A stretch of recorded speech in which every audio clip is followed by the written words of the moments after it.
오늘은 성육신절기 두 번째 말씀이 되고요. 더 큰 재물이라는 말씀으로 또 함께 여러분들과 나누도록 하겠습니다. 오늘은 마가복음 10장 17절에서 31절까지 말씀인데요. 네, 우리가 먼저는 좀 두 표를 좀 보고 함께 계속 말씀을 나눠 가도록 하겠습니다. 우리가 지금 하나님 나라 이 절기를 살아가고 있습니다. 그러면서 맨 밑에 기초로 놓아야 되는 것은 모퉁이 돌 되시는 예수 그리스도이십니다. 그분이 반석이 되어야 되는 거죠. 그래서 마태복음에 나오는 것처럼 우리가 어디에 기초를 세울까, 이것은 굉장히 중요한 겁니다.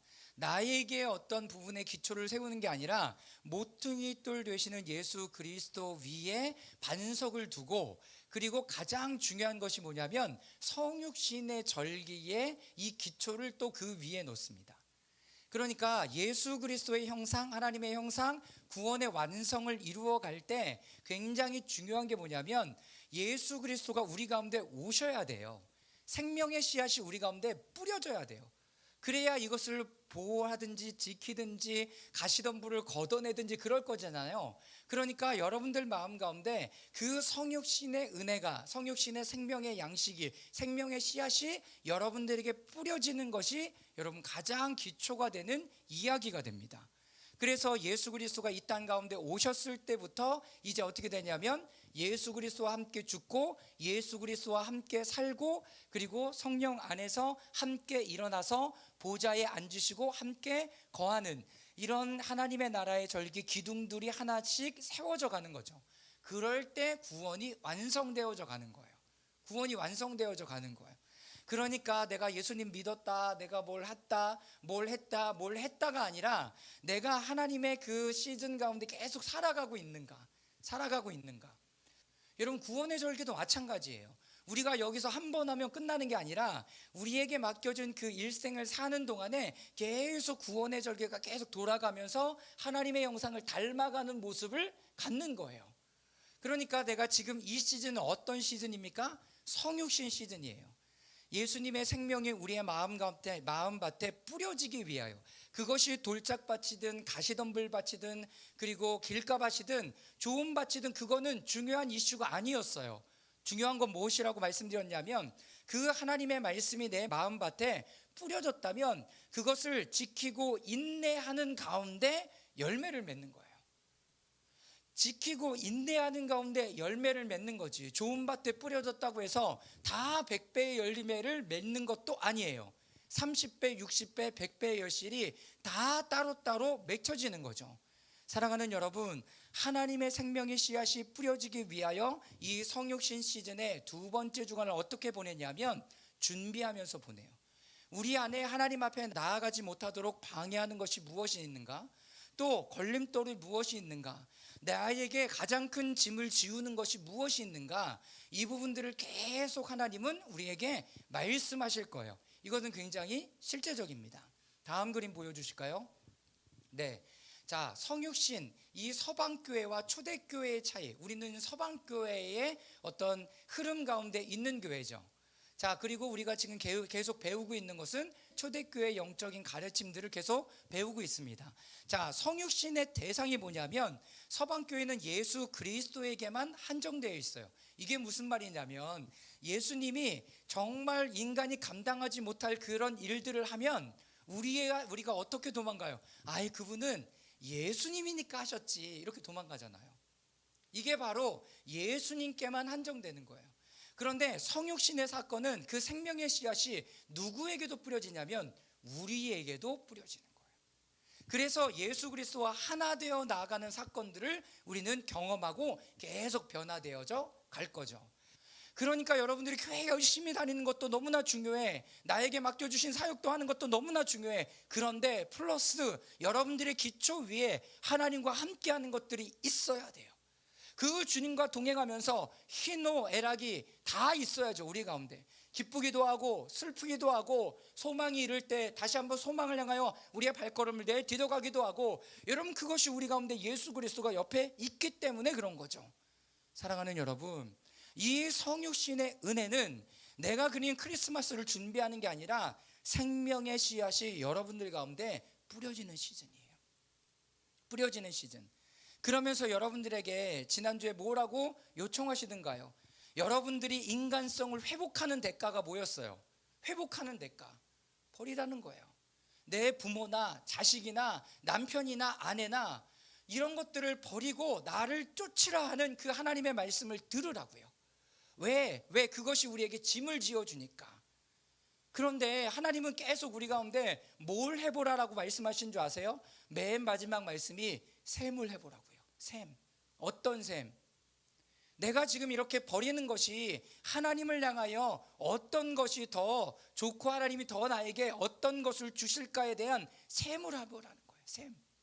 여러분, 그 계산이 있어야죠. 내가 하나를 버렸는데, 내가 이거를 버렸는데 하나님이 이것보다 더 조금 준다면 나 그거 할 필요 없는 거죠.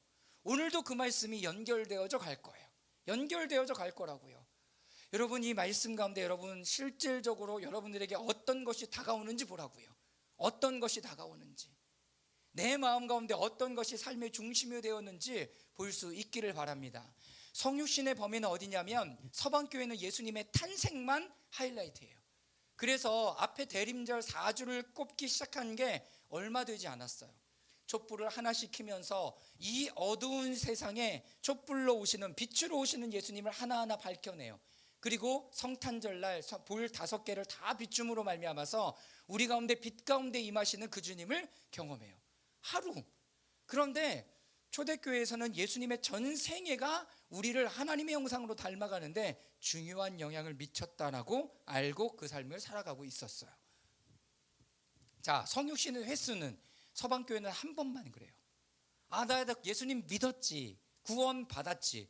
종교개혁 이후에도 가장 이슈가 되는 것은 믿음으로 말미암은 의예요. 나 의인이야. 그런데 계속 얘기가 되지 않는 것은 뭐예요? 우리들의 의인의 삶을 어떻게 살아가야지 되는가에 대한 이슈는 없는 거예요. 나 열심히 믿어야 되지. 그걸 뭘 믿지? 예수님을 믿어요. 그 질문부터예요. 나 예수님 믿어. 예수님의 뭘 믿냐고요? 예수님의 뭘 믿죠? 예수님의 전 생애를 믿는 거죠. 전 생애. 그리고 지속적으로 그 하나님의 은혜를 받아가야 돼요. 이것이 끊기거나 단절되면 안 돼요. 끊임없이 우리는 그것을 받아가요. 성육신의 접근, 이해로부터 시작되지만 생명으로부터 먼저 시작되는 것이 초대교회의 영적인 의미.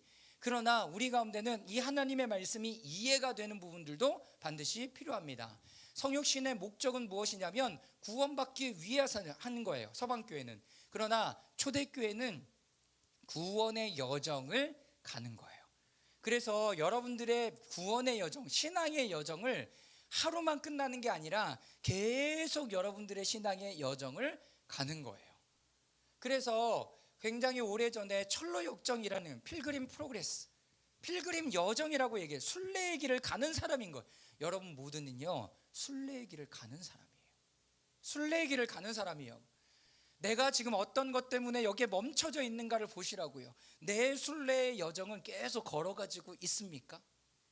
크리스찬이라는 사람이 십자가에서 자기 짐이 벗겨지고 온전히 그 여정을 떠나갈 때 여러분 계속 친구들도 만나고 어떤 친구가 또 순교하는 모습들도 보게 돼요. 그러나 나의 여정은 어디까지 가는 거예요? 천성을 향하여 계속 걸어가는 여정까지 가는 거예요.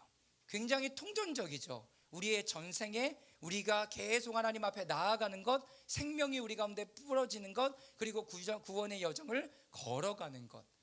그 관점 안에 오늘 성육신의 절기 두 번째 더 큰 재물이라는 것은 어떤 것을 이야기하는지 함께 보도록 하겠습니다. 먼저 강의안을 보시면 성육신의 핵심 가치 3가지를 좀 기록해 두었습니다. 자, 첫 번째 거 우리 다 같이 읽어보겠습니다. 시작. 성육신은 하나님의 생명이 우리의 마음밭에 씨앗으로 뿌려지는 것이다. 여러분, 씨앗으로 뿌려질 거예요. 씨앗으로 뿌려질 거예요. 성체로 뿌려지지 않아요. 우리 아기들이 성인으로 딱 나타나서 엄마 이렇게 부르던가요? 아니요. 아기서부터 시작해요. 내 뱃속에 태아가 생기면서부터, 그 생명이 시작되면서부터 그 생명이 어디까지 자라가요? 계속 어른까지 자라가는 거죠. 시간이 필요한 이슈예요. 우리가 하나님의 생명을 가져가고 그 생명이 커지는 데 있어서는 반드시 시간이 필요해요. 그런데 그 열매를 맺으려면 어떻게? 인내하는 시간이 필요한 거죠. 두 번째, 그 생명의 씨앗을 금식으로 받을 준비를 합니다. 금식으로 받는 거예요. 내 마음의 준비를 하는 거예요. 우리 집에 아기를 받아들일 때 우리 집에 더러운 것들 다 치워내고 알코올로 소독하고 그러는 것처럼 우리의 마음을 준비하는 시간들을 갖는 거예요. 여러분, 그것이 금식이에요. 그것이 금식이에요. 세 번째, 성육신의 은혜는 우리를 창조 때의 원래 인간성, 인성으로 회복해 갑니다.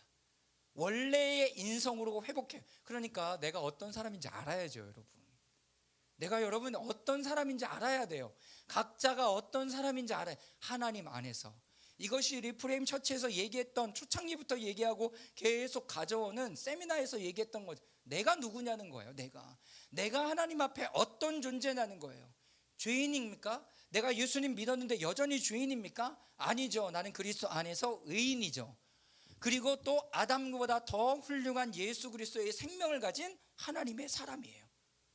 여러분들이 악하지 않고요, 성경에서 여러분의 존재는 선하고 하나님의 형상을 닮은 존재라는 거 잊지 마십시오. 그런데 우리 안에 계속 어둠, 사단, 마귀들은 야, 너 그거밖에 안 돼? 이거밖에 안 되는구나, 이렇게 뭐예요? 정죄하고 참소하죠. 그게 사단이 하는 역할이에요. 근데 그 말씀 따라가면, 그 얘기 따라가면 안 되죠. 아담과 하와가 그 얘기 따라갔잖아요. 너 하나님과 같이 되고 싶지 않아? 이 한마디 말 때문에 여러분, 그가 가진 모든 권세와 능력을 마귀에게 넘겨주는, 사단에게 넘겨주잖아요. 그리고 사단은 그것을 기득권으로 행사한다고요. 무슨 말씀인지 아시겠습니까? 내가 지금 뭘 가지고 있었는데 뭘 잃었어요. 그리고 예수 그리스도에게는 우리에게 뭘 허락해 주시고 뭘 다시 회복해 주셨는지를 알아야죠. 아, 나에게 여기 모든 것을 통치하고 다스릴 수 있는 권세를 주셨구나. 그래서 예수님이 제자들과 함께 배 타고 가다가 폭풍이 일 때 어떻게 하던가요? 바다야 잠잠하라 얘기하잖아요. 그랬더니 어떻게 돼요? 잠잠해져요. 여러분, 명예 보셨어요? 여러분들의 지금 상황과 환경에 명예 보셨냐고요? 잠잠해 보라고, 멈추라고 명예 보셨냐고요? 이게 권세를 사용하는 거예요. 그런데 나에게 그런 권세가 있는지도 몰랐죠. 여러분, 그 권세를 하나님의 말씀을 묵상하면서 찾아가는 거예요. 자, 네 번째는요, 성육신의 핵심 단어는 비우기예요. 여러분들 마음 안에, 생각 안에 가득한 것을 비워야 하나님의 생명의 어떤 것을 받아 누릴 수 있고 거기서부터 영적 여정이 시작되어 갈 수 있습니다. 자, 지난주 메시지는 이렇습니다. 우리 인간의 본래의 본성을 회복하는 대가는, 하나님의 방법은 성육신이었습니다. 우리의 방법대로 해주시면 얼마나 좋겠어요. 그러나 하나님의 방법은 성육신이에요. 당신 곧 예수 그리스도, 그 자녀를, 아들을 이 땅 가운데 성령으로 말미암아 보내주셔서 이 땅에서 우리와 함께 살아가게 하시는 그 하나님의 방법, 이것이 성육신인 거죠. 자신을 비우고 이 땅에 내려오셨던 것처럼 또한 우리를 비워 생명의 씨를 받기 위한 준비는 금식입니다. 여러분들 마음을 비우셔야 돼요. 여러분들의 마음에 어떤 부분들을 계속 비워내야 되는 거죠. 자, 우리는 그 준비를 어떻게 하고 있는가? 말씀을 통해서 이렇게 얘기합니다. 26절, 물은 내게 오는 자. 이거 지난주에 함께 나누었던 말씀이죠. 물은 내게 오는 자들 중은 뭐 어떻게 하래요? 내 자녀나 남편이나 아내나 부모나 어떻게 다 버리고 나를 쫓으니라. 34절, 누구든지 자기의 모든 소유를 버리지 아니하면. 나의 모든 소유를 버리래요. 자, 그런데 진짜 이 안에 숨겨진 메시지들이 뭐예요? 버리는 것도 해봐야죠.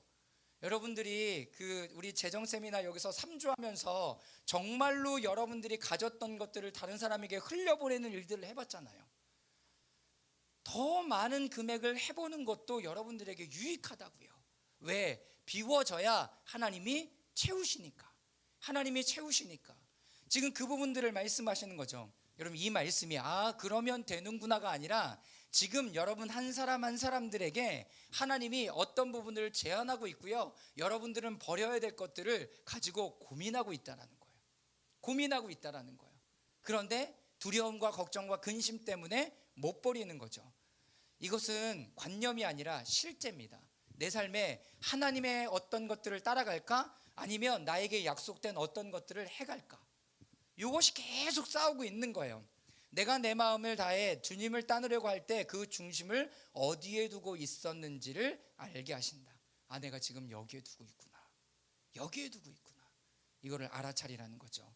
하나님의 말씀은 실제로 우리에게 다가온다. 중요한 순간을 두고 내가 결정을 하지 못하는 이유는 무엇인가? 여러분, 그런 부분들을 반드시 내 마음을 성찰해 보는 시간들을 가져야 합니다. 내 마음을 들여다봐야 되겠죠. 자, 오늘 본문으로 들어갑니다. 첫 번째, 영원한 생명을 얻기 위해서 예수를 찾아온 사람. 너무나 좋아요.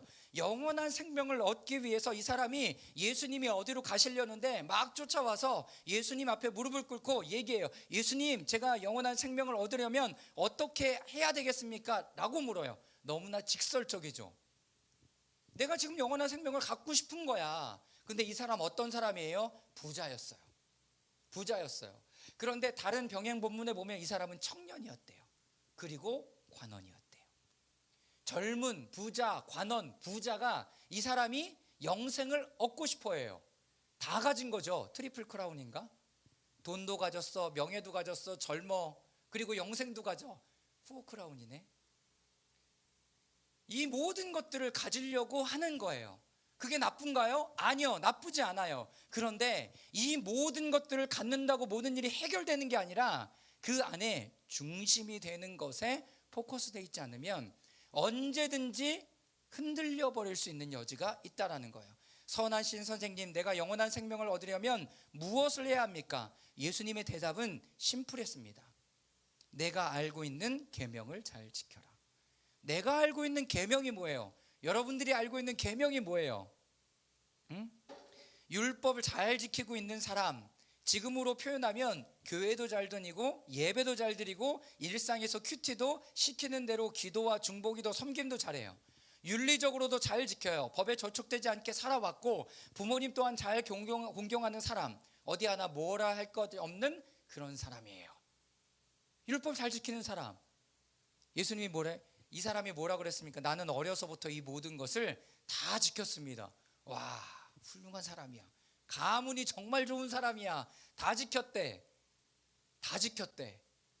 자, 두 번째, 예수님은 이런 사람에게 사랑의 마음으로 말씀을 이어가십니다. 21절부터 24절까지인데요. 먼저 21절 말씀 우리 다 같이 읽어보도록 하겠습니다. 시작. 예수께서 그를 눈여겨보시고 사랑스럽게 여기셨다. 그리고 그에게 말씀하셨다. 너에게는 한 가지 부족한 것이 있다. 가서 내가 가진 것을 다 팔아서 가난한 사람들에게 주어라. 그리하면 내가 하늘에서 보화를 차지하게 될 것이다. 그리고 와서 나를 따라라. 여러분, 예수님께서요, 처음부터 그 사람에게 너 모든 것을 다 팔고 나를 쫓아 라고 말씀 그냥 하신 거 아니에요. 제가 빨간색으로 표시해 놨잖아요. 눈여겨보셨대요. 그 사람을 눈여겨보셨다. 이거는 무슨 말이냐면 주목하여 관찰해서 본 거예요. 누가 왔어요. 그런데 이 사람이 어떤 사람인가 주목하여 관찰하여 예수님 보셨어요. 자, 젊은 부자, 관원, 돈 많은 사람이니까 여러분 이 시대의 어떤 모습으로 이미지가 좀 그려지시나요? 옷이 좀 번듯하겠죠. 자, 돈이 많아. 명품을 좀 입었겠죠. 그리고 젊어. 그리고 가문도 좋아 보여. 아주 때깔도 좋은 사람이 딱 앞에 나타나 있는 모습을 보셨겠죠. 그런데 예수님이 그것뿐만 아니라 눈여겨보셨다라고 말씀하셨을 때는 그의 내면 안에 있는 삶의 중심까지도 보셨을 거라고요. 예수님 어떤 분이세요? 그냥 우리같이 그런 겉모습만 번드르한 걸 보시는 분이 아니라 그의 내면에 어떤 부분이 있는지를 너무나 잘 아시는 분이신 거예요. 두 번째, 그런 모습을 아시고 사랑스럽게 여기시고 사랑하는 마음으로 말씀하세요. 사랑하는 마음. 그냥 말하는 게 아니에요. 그 안에 긍휼과 사랑이 가득한 채로. 왜? 이 사람이 정말 영생을 얻고 싶은데 안 되고 있나? 아니면 진짜 내가 중에 이 모든 것들을 다 채우려고 영생을 구하는 건가? 내가 어려서부터 지켰던 율법을 다 지켰는데 더 뭐가 있나? 이런 수없이 많은 질문을 가지고 주님 앞에 나왔을 거라는 거예요. 예수님 뭐라고 말씀하세요? 너에게는 한 가지 부족한 것이 있다. 가서 내가 가진 것을 다 팔아서 가난한 사람들에게 주어라. 그리하면 내가 하늘에서 보화를 차지하게 될 것이다. 그리고 와서 나를 따라라. 그에게 부족한 것이 뭐였어요? 영생을 얻기 위해서 한 가지 부족한 것은 가진 재산을 팔아서 가난한 사람들에게 나누어 주는 것. 재물이 너무나 많아서, 가진 것이 너무나 많아서 주님과 깊은 교제를 나누어 가는 것이 안 되는 사람이었습니다. 율법은 잘 지켜요. 그리고 재물도 많아요. 가문도 좋아요. 그런데 그런 것들로 인해서 주님과 인격적인 대화를 하는 것이 잘 안 되는 사람. 질문, 재물이 문제가 되는가? 여러분 어때요? 재물이 문제가 돼요? 재물이 문제가 돼요? 나 재물이 문제가 돼? 재물이 많아도 걱정이고 없어도 걱정이야. 재물이 문제가 돼요. 이 사람에게는 적어도 재물이 문제가 되었습니다. 그런데 성경 전체를 보면 재물은 문제가 되지 않아요.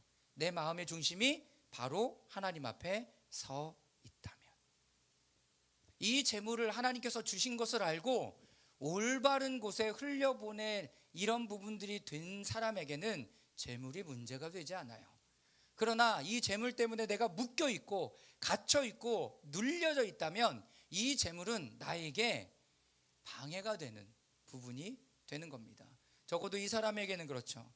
여러분, 우상이란 무엇이냐면 하나님보다 더 사랑하고 있으며 마음의 중심을 두고 있는 것, 내 판단, 결정의 핵심이 되고 있는 것이 우상이에요. 여기 본문에 나와 있는 재물이라는 뜻은요, 크레마라는 단어예요. 크레마. 여러분, 크레마 어디서 뭐 들어본 것 같지 않아요? 네, 거품이 풍부하다. 크레마가 풍부하다. 많은 거예요. 많다라는 것들을 이야기할 때 이 크레마라는 단어를 써요. 그러니까 우리 생각하는 재물을 여기다 썼던 것은 재물이 많은 사람이에요. 그런데 여러분 각자에게 적용해 보세요. 여러분들에게 많은 게 뭐예요? 풍부하게 있는 게 뭐예요?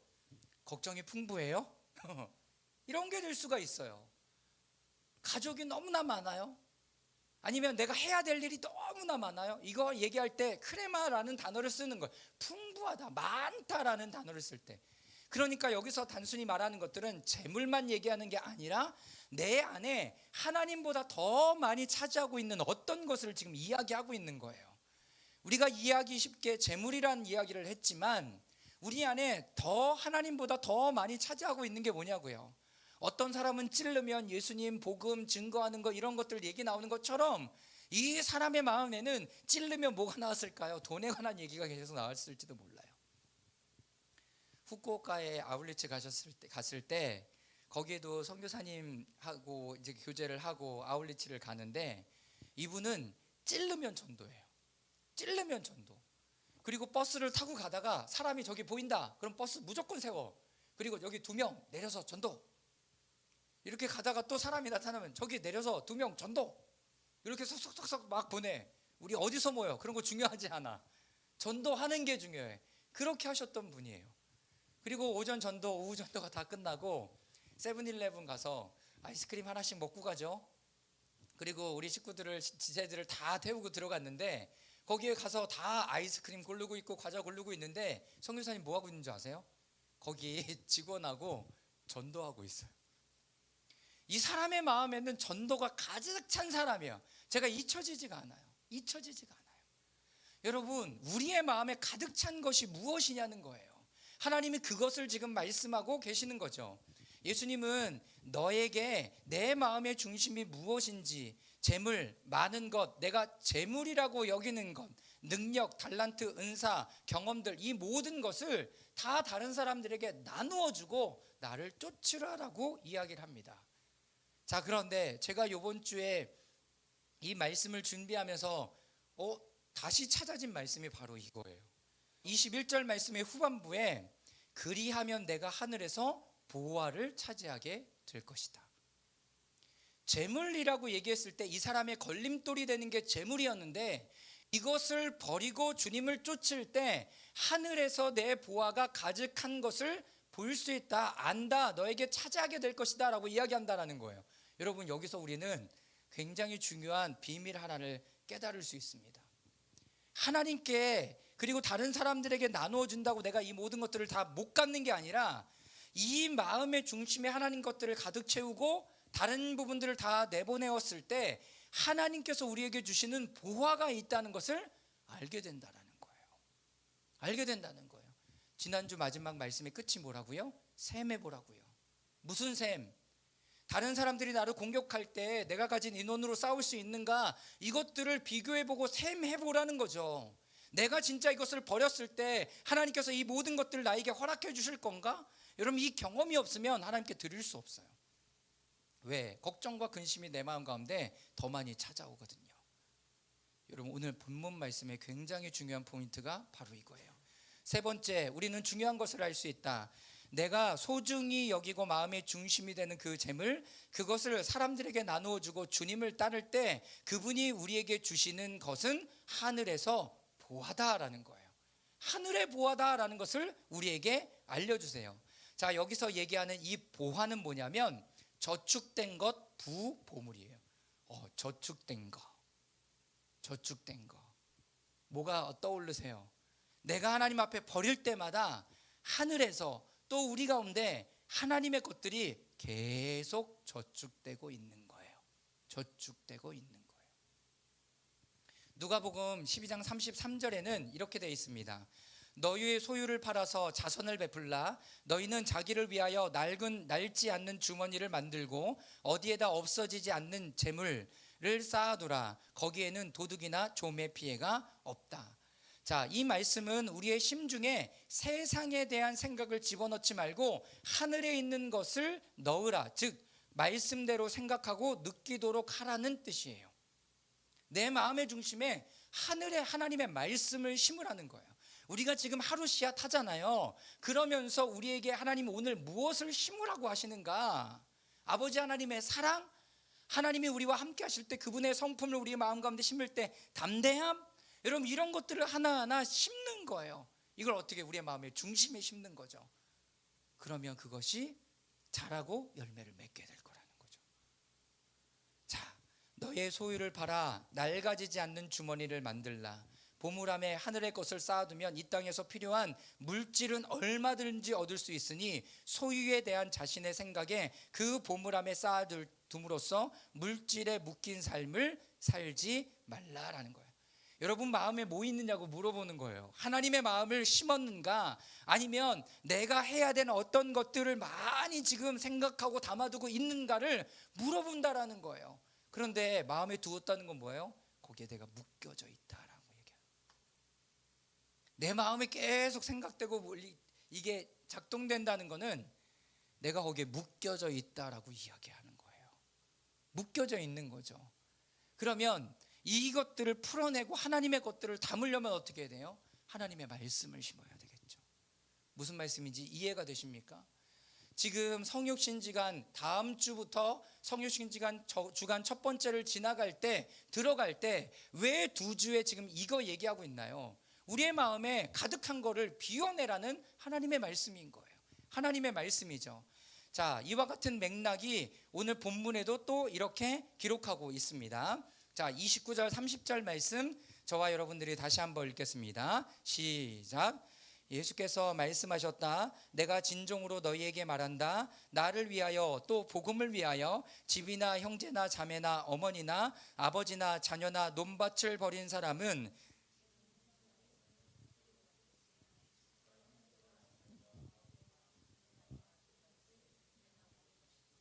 오는 세상에서 영원한 생명을 받을 것이다. 여러분, 재물과 같은 맥락 안에 주님을 위하여 또 복음을 위하여 버린 사람, 이것을 얘기하고 있어요.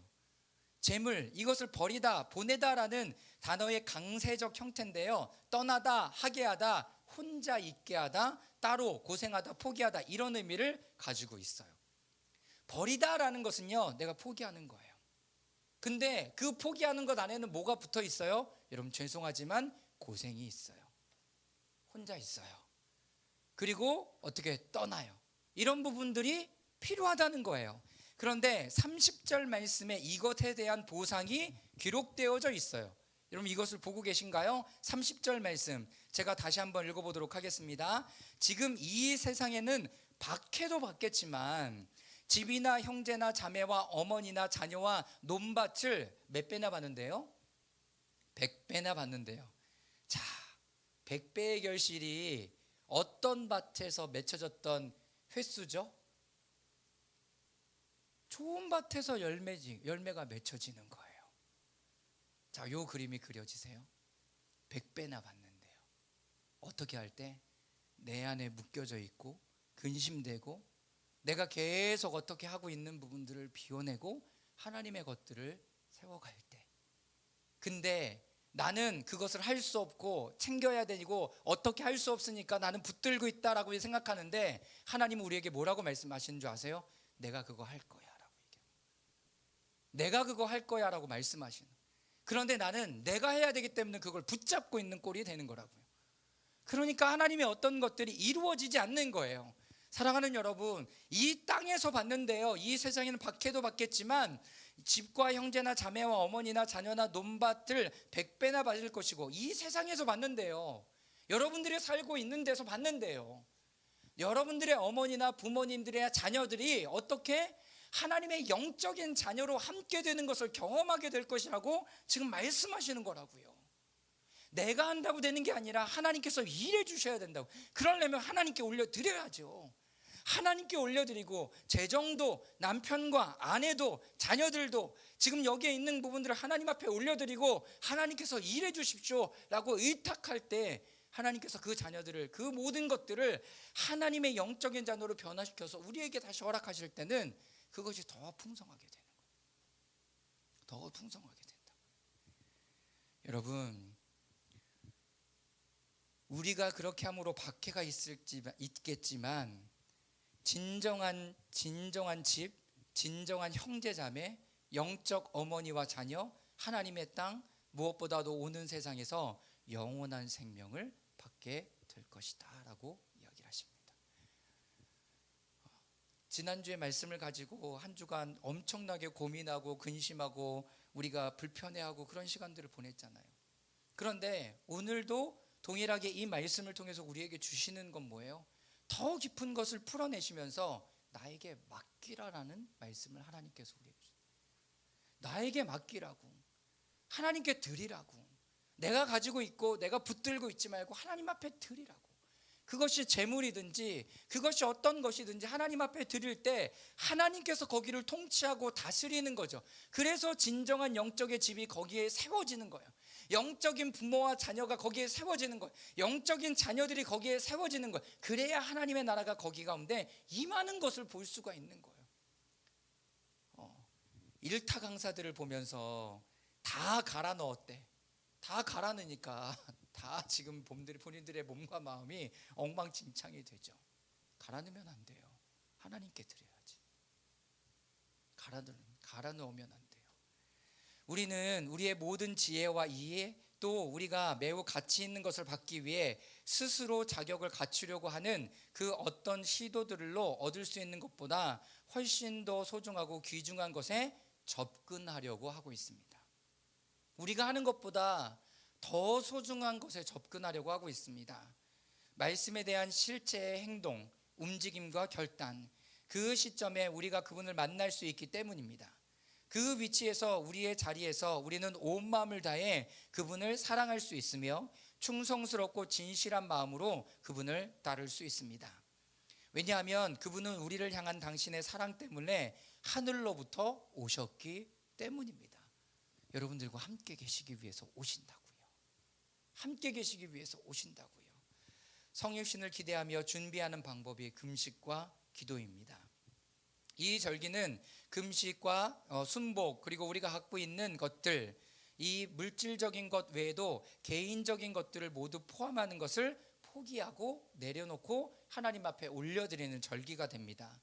모든 것으로부터 우리 자신을 비우는 절기입니다. 이 시간은 각자의 은혜와 부르심의 분량에 따른 금식과 기도를 합니다. 이 금식과 기도를 통해 하나님은 친히 우리에게 오셔서 각 사람 안에 성육신 하실 것입니다. 그런데 내가 처음부터 다 한다? 아니요. 각자에게 맡겨진 그 믿음의 분량만큼 한다라고 계속 말씀드립니다. 올해 내가 하나님 앞에 내어 드려야 될 부분은 어떤 부분인가?